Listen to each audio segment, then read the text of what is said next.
بسم اللہ الرحمن الرحیم، السلام علیکم۔ 2 دن پہلے عمران خان کو اڈیالہ جیل میں علیمہ خان اور کچھ دیگر جو وکلاء تھے وہ ملنے کے لیے جب گئے تو عمران خان نے بتایا کہ ان کو اس طرح کی آفرز آ رہی ہے کہ وہ بنی گالہ ان کو شفٹ کر دیا جائے یا خیبر پختونخوا کے اندر، لیکن وہ کچھ عرصہ خاموش ہو جائیں تو اس طرح کا ان سے این آر او لینے کی کوشش ہو رہی ہے، لیکن وہ کسی صورت بھی کسی اور جگہ نہیں جائیں گے، بلکہ جو ان کی جزا سزا ہے، جائز ہے ناجائز ہے، وہ ادھر ہی اڈیالہ کے اندر پوری کریں گے۔ اس طرح کا کوئی این آر او وہ کسی کو بھی نہ دیں گے نہ لیں گے۔ اس پر حکومت کے بہت سارے جو صحافی تھے یا وزیر تھے، انہوں نے کہا جی اس طرح کی کوئی بات نہیں ہے، کس نے یہ سارا کچھ کیا ہے، کس نے ڈیل دی ہے، اپنے طور پر ہی وہ لگے ہوئے ہیں۔ لیکن اب اس بندے کا جو ہے وہ پتہ چل گیا ہے، ایک سینئر صحافی نے اس حوالے سے تفصیلات دی ہیں، وہ میں نے آپ کے سامنے رکھنی ہے۔ دوسری جو بڑی ڈیولپمنٹ ہے وہ ایک اور ہے، اور وہ شہباز حکومت نے جو ایک بڑی خیبر پختونخوا حکومت کے حوالے سے واردات کی ہے اور بڑی گیم بنا کے پیش کی ہے، وہ تو گیم اور نکلی ہے۔ اطاعت آرڈ کو بڑا منہ توڑ جواب ملا ہے اور بڑی دلیل کے ساتھ، وہ بھی آپ کے سامنے رکھوں گا۔ ایک بڑا انفارچونیٹ واقعہ ہوا ہے، اور یہ واقعہ بلوچستان میں ہوا ہے۔ قطری جو شہزادے ہیں وہ پاکستان میں شکار کے لیے آئے ہوئے تھے، اور مبینہ طور پر ان کے جو کانوائے ہے اس پہ حملہ ہوا ہے۔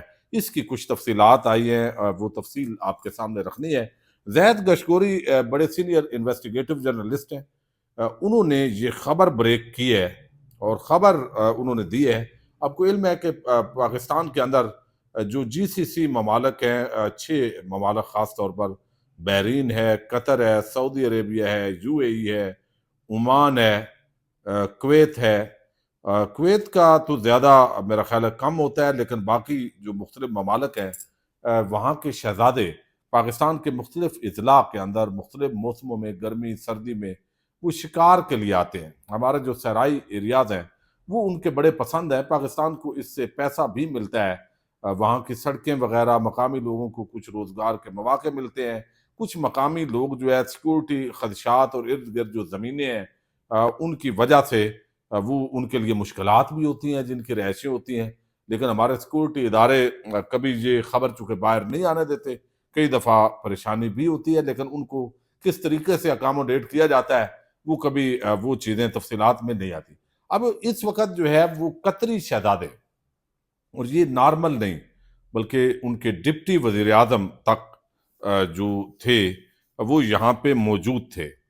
تو یہ بنیادی طور پر تربت اور گوادر، زید گشگور کی خبر کے مطابق یہ ان علاقوں کے اندر موجود تھے۔ ایسے تو علی بن عبداللہ تھانی اس کے اندر تھے جو سپریم کونسل کے عام ممبر ہیں، تربت کیج کے اندر پھر شیخ علی بن عبداللہ ہیں، شیخ محمد بن یہ تھانی ہیں، اسی طرح اب یہ حملہ ہوا ہے اس مقام پہ، یعنی تربت اور گوادر کے اندر۔ اب ایک تو حالانکہ ان کی سیکیورٹی بڑی الرٹ رکھی جاتی ہے، جب وہ پاکستان کے اندر آتے ہیں تو ایف سی کے جوان ان کے ساتھ تھے، پوری ہائی جو سیکورٹی ہوتی ہے وہ دی جاتی ہے، چونکہ ریاستی ایک اسٹیٹ گیسٹ کی حیثیت ان کو حاصل ہوتی ہے۔ تو لیکن یہاں پہ ان پر حملہ ہوا ہے، 2 ایف سی کے جو اہلکار ہیں ان کی شہادت کی خبر ہے، 4 انہوں نے زخمی بتائے ہیں، اور ویسے 21 کانوائے وہ بتاتے ہیں کہ پاکستان کے اندر موجود تھے، اور مختلف اضلاع کے اندر جس میں موسیٰ خیل ہے اور جھل مگسی ہے، مختلف انہوں نے نام بھی بتائے ہیں جو جو جدھر جدھر تھا۔ وزیر خارجہ جو قطر کے تھے وہ بھی ادھر تھے شکار کے لیے، ویسے پاکستان کے اندر جو ہے وہ کوئی سرکاری دورہ ان کا اس طرح کا نہیں تھا۔ بہاولپور، بہاول نگر، ڈیرہ مراد جمالی، حتیٰ کہ چکوال، خوشاب، لیا کے اندر جو ہے ابھی ہم چند دن پہلے جیپ ریلی بھی وہاں پہ دیکھنے کے لیے گئے ہوئے تھے، وہاں پہ میں نے ولاگ بھی کیا تھا۔ آپ کو علم ہے چوبارہ وہاں صحرائی علاقہ ہے، تو وہاں پہ وہ موجود تھے۔ موسیٰ خیل کے اندر بھی ایک واقعہ 2017 کے اندر ہوا تھا، اور ان ممالک کے اندر 70 لاکھ کے قریب پاکستانی جو ہے وہ موجود ہیں ان ملکوں کے اندر، چونکہ روزگار کے سلسلے میں تو یہ بھی پاکستان کا ایک ان کے ساتھ ڈپلومیسی جو ہے وہ چلتی ہے۔ پاکستان کے اندر بہت سارے لوگ اس پر تنقید بھی کرتے ہیں، وائلڈ لائف کے حوالے سے جو بین الاقوامی آرگنائزیشنز ہیں وہ بھی تلور کے شکار اور اس طرح کے جو نایاب پرندے ہیں ان کے شکار جو ہے اس کی مذمت کرتی ہیں. تو یہ ایک بڑا انفارچونیٹ واقعہ ہوا ہے. بہرحال اس کی یہ تفصیلات دی گئی ہیں. زیادہ چونکہ میڈیا کے اندر نہیں آیا تو یہ ایک بریکنگ سٹوری تھی جو آپ کے سامنے جو ہے وہ رکھی گئی ہے. چونکہ رائل فیملی کی یہ شخصیات تھی انتہائی عام، وہ محفوظ رہی ہیں، لیکن پاکستان کے دو ایف سی جو اہلکار ہے، اب یہ کسی دشمن ایجنسی نے حملہ کروایا ہے کیا ہے، یہ ابھی مزید انویسٹیگیشن جو ہے اس پر جاری ہے. اچھا، دوسرا جو شہباز حکومت ہے وہ آپ کو علم ہے کہ اس کے اندر بلکہ جو ہے وہ یہاں پہ آپ کو بتا دوں انہوں نے ایک یہ گیم ڈالی ہے. ایک ایڈیٹر جنرل کی رپورٹ آئی، میں نے پچھلی ویڈیو میں آپ کے سامنے رکھی، اور اس کے اندر یہ تاثر دیا گیا کہ جیسے خیبر پختونخوا کی حکومت ہے اور اس حکومت کے دوران جو ہے وہ قرضے بھی اس طرح چڑھ گیا اور یہ بڑی بری کارکردگی ہے. عطا تارڑ نے اس کو اب ٹویٹ بھی کیا کہ 11 سالہ کارکردگی، بدعنوانی، نااہلی، ناقص گورننس، وائٹ پیپر کے ذریعے ان کی ناکامیوں کو بے نقاب کیا ہے، جن میں 725 ارب روپے کا مجموعی خسارہ اور 152 ارب روپے کی مالی بے ضابطگیاں شامل ہیں. صحت اور تعلیم کے فنڈز کو سیاسی سرگرمیوں پر خرچ کیا گیا ہے، جبکہ فرضی کمپنیوں کے ذریعے اربوں روپے سوشل میڈیا پروپیگنڈا پر ضائع کیے گئے ہیں. خیبر پختونخوا میں امن و امان کی صورتحال خراب ہے، پولیس ریفارمز اور گڈ گورننس کہیں نظر نہیں آتی، یونیورسٹیوں کو ایچ ای سی سے نکال کر وزیر اعلیٰ کے ماتحت کر دیا گیا ہے. یہ تو ٹھیک کیا ہے، گورنر تڑیاں لگا تھا. تو 11 سال کی جو کارکردگی ہے، قرضہ بھی اتنا ہے، خسارہ 2030 تک 2525 ارب روپے تک ہو جائے گا. اب اس پر جو ہے وہ جواب دیا ہے جو مزمل اسلم، آپ کو علم ہے بڑے ماہر معیشت دان ہے، بڑے سلجھے ہوئے اور پڑھے لکھے آدمی ہیں. انہوں نے کہا بہتر ہے قیدی نمبر 804 سے معافی مانگ لیں اگر تارڑ صاحب سے وائٹ پیپر دلوانا ہے. بات صرف 3 جملوں میں ختم کروں گا دلیل کے ساتھ. نمبر 1، انہوں نے کہا جتنا قرضہ خیبر پختونخوا کا 77 سالوں میں ہوا اتنا قرض شہباز شریف 1 ماہ میں لیتے ہیں. ٹھیک ہے، یعنی وفاق. نمبر 2، وہ کہتے ہیں شہباز شریف نے 2 سالوں میں 27,000 ارب قرض لیا.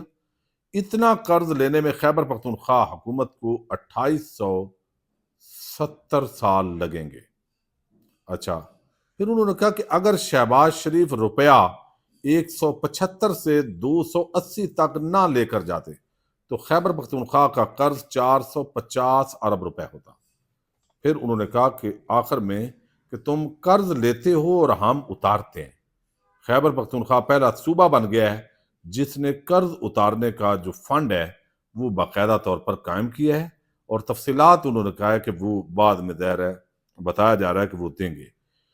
وہ کہتے ہیں کہ اس وقت 2022 اور 23 کی جو نگران حکومت کا دور تھا اور جو رپورٹ جاری کی گئی ہے نا بے ضابطگیوں کی کہ 70 ارب کی بے ضابطگیاں ہو گئی ہیں اور ادھر ہو گیا ہے، تو یہ مزمل اسلم نے اسد طور کو بھی کہا ہے کہ یہ ٹیگ آپ ہمیں کر رہے ہیں، بھائی ٹیگ ادھر کریں ان کو، وفاق کو، اور ان کو جنہوں نے نگران حکومتیں قائم کی. انہوں نے کہا اس وقت 2022 اور 23 کی نگران حکومت کا دور تھا اور اس کے شراکت دار Noon League, A N P, J U I F اور پی پی پی تھے. ٹیگ پی ٹی آئی کو نہیں پی ڈی ایم کو کریں. یہ انہوں نے کہا ہے کہ بھائی یہ جو ہمارے اوپر ڈال کے تو اب بے ضابطگیوں والا بھی ہمارے اوپر ڈال رہے ہیں، تو یہ نگران حکومت اور یہ ساری حکومتیں اس وقت جو ہے وہ قائم تھی. تو لہذا ایک تو بات ہو گئی یہ. اچھا، دوسری جو خبر ہے نا وہ بتایا جا رہا تھا کہ کون ڈیل لے کر گیا ہے، کیسے لے کر گیا ہے.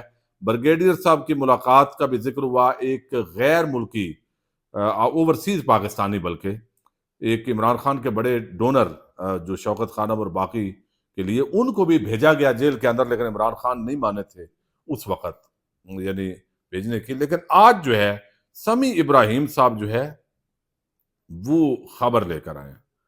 خبر وہ اشارہ ہوتا ہے 2 افراد کی طرف، یعنی 2 بندوں کے ذریعے یہ آفر دی گئی اور وہ تحریک انصاف کے ہی بندے ہیں. ایک بیرسٹر گور کی طرف اشارہ جا رہا ہے، دوسرا سلمان اکرم راجہ کی طرف جا رہا ہے. تو سلمان اکرم راجہ کی طرف 20% جا رہا ہے، بلکہ 10%، 90% اشارہ جا رہا ہے بیرسٹر گور کی طرف، جن کو ملاقاتوں کے لیے ذرا زیادہ ایکسیس دی جاتی ہے اور چیئرمین بھی ہیں. تو یہ ذرا نا اپنا میں آپ کے ان کو سناتا ہوں.